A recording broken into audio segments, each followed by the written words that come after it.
Now, the Australian Open 2024 promised to be bigger, better and bolder, and it delivered to the T.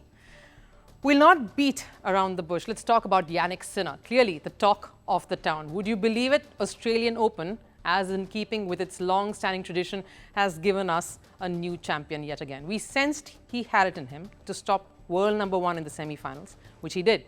The match against Daniil Medvedev on Sunday reinforced another very key aspect of Sinner and what he is meant to go on to be. I'll explain as we go. Sinner lost the first two sets and not just closely lost them, he was blanked out. Medvedev came out of the stables on fire and set the final alight. He was dominating the match from the start, and that extended to over an hour.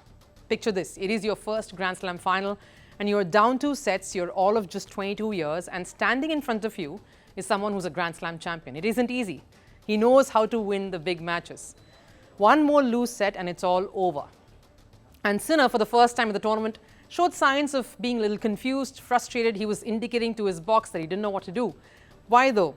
What is it that Medvedev was doing to get under his skin? Medvedev has probably learned from his previous final losses to Sinner just last year and came out playing a different kind of tennis altogether, a sheer brain play to upset Sinner's plans. And it worked. So what did he do different? Medvedev had spent close to 24 hours on court throughout the tournament till this final. That was easily 5 hours more than his opponent on the day, Sinner. So someone who lives on wearing down his opponent, like he did in the semi-final to Alexander Zverev, knew he wouldn't have the juice to do it here against Sinner. So he was trying to finish off the points rather quickly and with a lot of power, standing away from the baseline and basically powering Sinner out of the point. Imagine the stark disparity in the experience, but a match isn't over until it's truly over. And there was that second point. There was one moment in that second set where you heard a comment from the Sinner box. His coach Darren Cahill saying, "Weather this storm." That in fact stuck, and it clearly showed. Sinner just hung on and waited for Medvedev's steam to run out and him to then pounce right back into the third set. And it was Sinner's time. There was a stark shift in the momentum of the way the game flowed.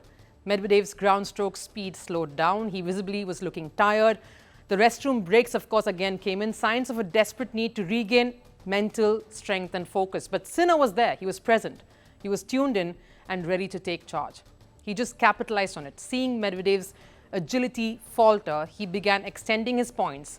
In the fourth set, the duo played 20 long rallies. The weather cooling down meant that the topspin came into play and the rallies were becoming painfully long to bear for Medvedev. So he was basically tiring him out. What a champion mindset works. I mentioned at the start that the match reinforced a key aspect of Sinner's think tank, the way he thinks. A true champion always is able to shift gears, always has a plan B if plan A fails, and even a plan C.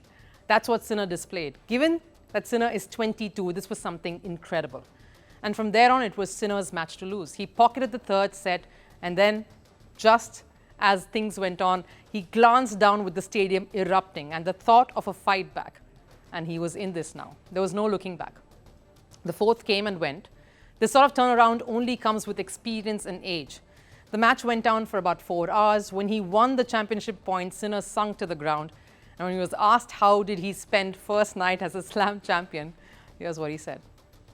Niente, ieri siamo andati a mangiare qualcosa, abbiamo parlato un po', era una serata molto tranquilla, abbiamo fatto cose normali e ovviamente abbiamo dormito un po' meno del solito, ma dopo una partita così comunque è finita abbastanza tardi, ci sta e niente, ora sto finendo a fare le mie cose e poi stasera c'è il volo, ci riposiamo un pochettino e poi ci rimettiamo al lavoro. Sinner's first Grand Slam title win will definitely be a reminder for himself of how far he's come. Almost a decade ago, he chose tennis over skiing. Sinner was 12 when he decided to pick up the racket instead.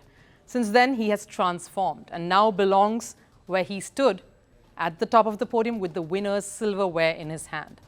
Sinner became the first Italian man to win a slam in 48 years. Adriano Panatta has won it in 1976 last. En route to this achievement, he stopped a 24-time Grand Slam champion in his tracks and became the youngest man after Novak Djokovic to win the Australian Open. At 22, he's Gucci's ambassador. He knows to conquer icy winds, both literally and figuratively, and even during a tennis match like we witnessed.